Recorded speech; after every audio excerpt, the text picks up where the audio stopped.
That's pimp as hell. You've got mail. Breakdown. Y2K, Y2K, Y2K, Y2K,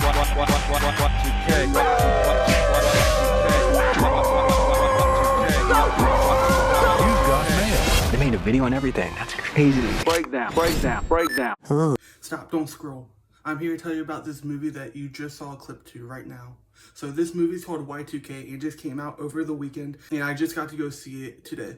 And as you can see, my background is a little different. It's not red, it's blue, because we're here to talk about the Y2K in the disaster comedy horror film directed by Kyle Mooney on New Year's Eve 1999, where there was a theory that technology would take over the world. And so this movie follows a group of high school students who must survive when the Y2K bug causes all technology from cars to TVs to microwaves to pretty much anything to come to life and turn against humanity.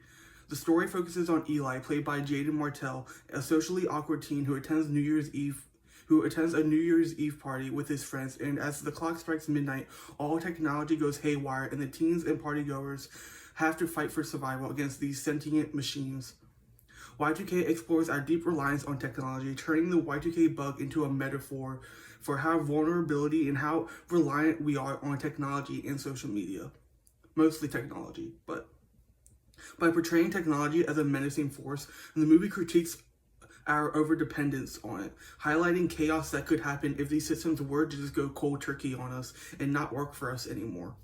The character's journey reflects humanity's resilience and adaptability in the face of crisis, and honestly, I was surprised with how dark and deep the story would go when it came to the post-apocalyptic setting and how quick and unexpected some characters would just die early on. The movie highlights the importance of community and coming together when confronting unexpected threats, and that no matter who you are, no matter the cultural background, the differences in opinion, none of that truly matters when all you are trying to do is stay alive and fight the threat that's wreaking havoc on your world. And I think this movie portrays that really well with these high schoolers and their archetypes. How you have the popular girl, the emo kid, the wannabe rapper, the jock, the stoner, the outcast. Like, there's this part in the movie where once that switch flips and people start to die, you can feel that sense of community where none of that matters, and they even touch on that throughout the movie as the characters grow closer and develop connections with one another, and they probably wouldn't have had that connection before. Also, because this movie is set in the backdrop of late 1990s, the movie taps into the collective memory of an iconic era. The Y2K scare serves as a nostalgia anchor, making you feel how far society and technology has evolved. The movie's attention to period detail just makes you feel nostalgic while subtly commenting on the anxieties around technology. Jaeden Martell as Eli captures the essence of a teenager grappling with both personal insecurities and extraordinary external threats. His subtle performance highlights Eli's growth from just an awkward teen to a brave leader, making his character both relatable and inspiring. And for me, Rachel Zegler is a standout for me, and is the reason I was interested in this movie to begin with. But then I heard that some people were going to be in it, like Lachlan Watson, Jaeden Martell, Fred Durst from Limp Bizkit was going to be in it. But she's the main reason why I was interested in this movie when I first heard about it. But then I saw the trailer, and I was like, oh, she's going to be in a horror movie of all things? Yes. So, and I've been a huge fan of Rachel since I saw her in her acting debut in West Side Story, and I've just been following her work closely, and finally I was able to get her in a horror movie, and she absolutely killed it in this role. Zegler brings depth to the role and drives the emotional core of the movie. Her character starts as Eli's high school crush and evolves into an intimidating ally in crisis.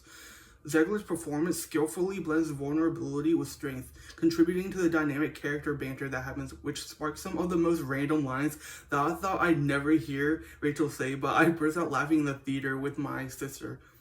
And I was also surprised at the amount of chemistry she had with Jaeden, and it adds a level of emotional complexity to the survival story. And then we have the other standout performance for me, and that's Lachlan Watson, and they played Ash, a teenager with a deep love for late 90s nu metal music like Korn, Limp Bizkit, and Slipknot.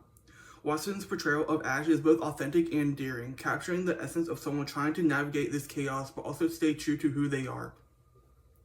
They bring depth to the character, making Ash a relatable and likable character, and I was actually surprised by how much they were involved in this movie. And through their character, they bring a passion of new metal, and adds a layer of nostalgia and humor, especially when Fred Durst from Limp Bizkit shows up in the movie, and their chemistry on screen as a celebrity and fan like interaction is just so like wholesome to see. The movie also uses Watson's voice as strong queer representation, and there are some subtle hints of their character questioning their sexuality that I thought was handled well for a character that was integral to the story, and added some more depth into the story. Kyle Mooney's directorial debut shines with creative flair and uses his background in sketch comedy to create a great blend of horror and humor, creating a perfect balance between the two tones. The set design from the backdrops, the outfits, the soundtrack are authentic to the late 90s and immerses you into the time period. It makes the Y2K panic feel more real. The movie surprises me with how steady and smooth the pacing was at its 91-minute long runtime, and there's a great flow between high-stakes action with character-driven moments, and allows for intense, thrilling sequences and quieter, reflective scenes, making sure the story is both dynamic and emotionally relatable. The visual style, which is a character itself in this movie, with the vibrant color scheme and retro aesthetic, it enhances the quality of the movie, and I thought the balance between the practical effects and the CGI was perfect. And the practical effects, man, they make such a big difference and contribute to the overall suspense and authenticity, and makes the movie feel more real and grounded. And I will say this, CGI, like, there is a mixture of CGI in this movie, but it's used so, like, subtly, where